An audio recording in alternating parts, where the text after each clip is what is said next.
محمد صلی اللہ علیہ وآلہ وسلم کی ولادت۔ بسم اللہ الرحمن الرحیم۔ السلام علیکم ناظرین۔ ملک شام کا ایک یہودی ایس مکہ سے کچھ فاصلے پر رہتا تھا۔ وہ جب بھی کسی کام سے مکہ آتا، وہاں کے لوگوں سے ملتا تو ان سے کہتا، بہت قریب کے زمانے میں تمہارے درمیان ایک بچہ پیدا ہوگا، سارا عرب اس کے راستے پر چلے گا، اس کے سامنے ذلیل اور پست ہو جائے گا، وہ عجم اور اس کے شہروں کا بھی مالک ہو جائے گا۔ یہی اس کا زمانہ ہے جو اس کی نبوت کے زمانے کو پائے گا اور اس کی پیروی کرے گا، وہ اپنے مقصد میں کامیاب ہوگا۔ جس خیر اور بلائی کی وہ امید کرتا ہے وہ اس کو حاصل ہوگی، اور جو شخص اس کی نبوت کا زمانہ پائے گا مگر اس کی مخالفت کرے گا، وہ اپنے مقصد اور آرزوؤں میں ناکام ہوگا۔ مکہ معظمہ میں جو بھی بچہ پیدا ہوتا، وہ یہودی اس بچے کے بارے میں تحقیق کرتا اور کہتا، ابھی وہ بچہ پیدا نہیں ہوا۔ آخر جب نبی کریم صلی اللہ علیہ وآلہ وسلم اس دنیا میں تشریف لائے تو عبد المطلب اپنے گھر سے نکل کر اس یہودی کے پاس پہنچے۔ اس کی عبادت گاہ کے دروازے پر پہنچ کر انہوں نے آواز دی۔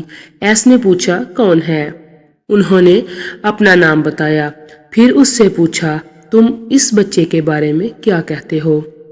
اس نے انہیں دیکھا، پھر بولا، ہاں تم ہی اس کے باپ ہو سکتے ہو۔ بے شک وہ بچہ پیدا ہو گیا ہے جس کے بارے میں نے تم لوگوں سے کہا کرتا تھا۔ وہ ستارہ آج طلوع ہو گیا ہے جو اس بچے کی پیدائش کی علامت ہے، اور اس کی علامت یہ ہے کہ اس وقت اس بچے کو درد ہو رہا ہے۔ یہ تکلیف اسے 3 دن رہے گی اور اس کے بعد یہ ٹھیک ہو جائے گا۔ راہب نے جو یہ کہا تھا کہ بچہ 3 دن تک تکلیف میں رہے گا، تو اس کی تفصیل یہ ہے کہ آپ نے 3 دن تک دودھ نہیں پیا تھا، اور یہودی نے جو یہ کہا تھا کہ ہاں آپ ہی اس کے باپ ہو سکتے ہیں، اس سے مراد یہ ہے کہ عربوں میں دادا کو بھی باپ کہہ دیا جاتا ہے۔ اور نبی کریم صلی اللہ علیہ وآلہ وسلم نے ایک بار خود فرمایا تھا، میں عبد المطلب کا بیٹا ہوں۔ یہودی نے عبد المطلب سے یہ بھی کہا تھا، اس بارے میں اپنی زبان بند رکھیں، یعنی کسی کو کچھ نہ بتائیں، ورنہ لوگ اس بچے سے حسد کریں گے، اتنا حسد کریں گے کہ آج تک کسی نے نہیں کیا، اور اس کی اس قدر سخت مخالفت ہوگی کہ دنیا میں کسی اور کی اتنی مخالفت نہیں ہوئی۔ پوتے کے متعلق یہ باتیں سن کر عبد المطلب نے ایس سے پوچھا، اس بچے کی عمر کتنی ہوگی؟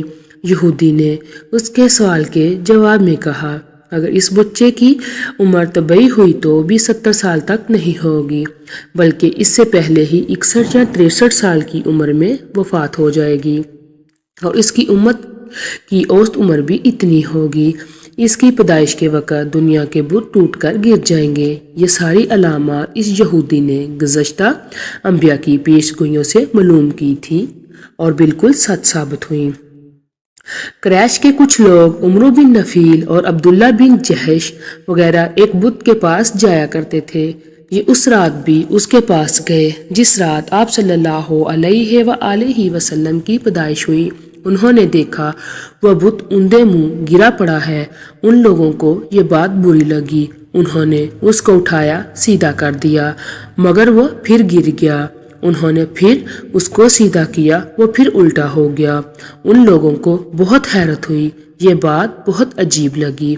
تب اس بت سے آواز نکلی، یہ ایک ایسے بچے کی پیدائش کی خبر ہے جس کے نور سے مشرق اور مغرب میں زمین کے تمام گوشے منور ہو گئے ہیں۔ بت سے نکلنے والی آواز نے انہیں اور زیادہ حیرت زدہ کر دیا۔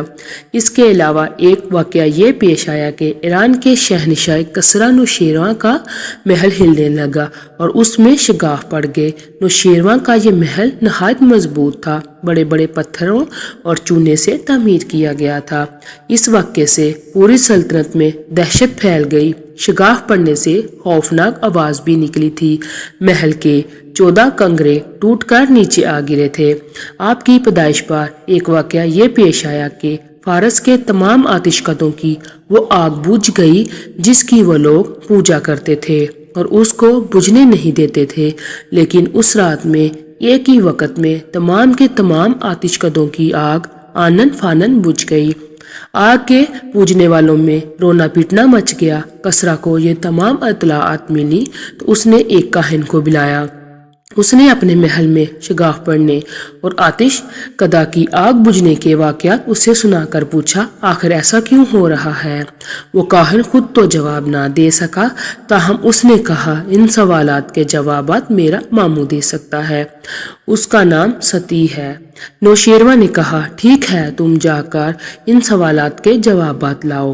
وہ گیا، ستی سے ملا، اسے یہ واقعہ سنائے۔ اس نے سن کر کہا، ایک عصا والے نبی ظاہر ہوں گے جو عرب اور شام پر چھا جائیں گے، اور جو کچھ ہونے والا ہے ہو کر رہے گا۔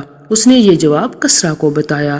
اس وقت تک کسریٰ نے دوسرے کاہنوں سے بھی معلومات حاصل کر لی تھی، چنانچہ یہ سن کر اس نے کہا، تب پھر ابھی وہ وقت آنے میں دیر ہے، یعنی ان کا غلبہ میرے بعد ہوگا۔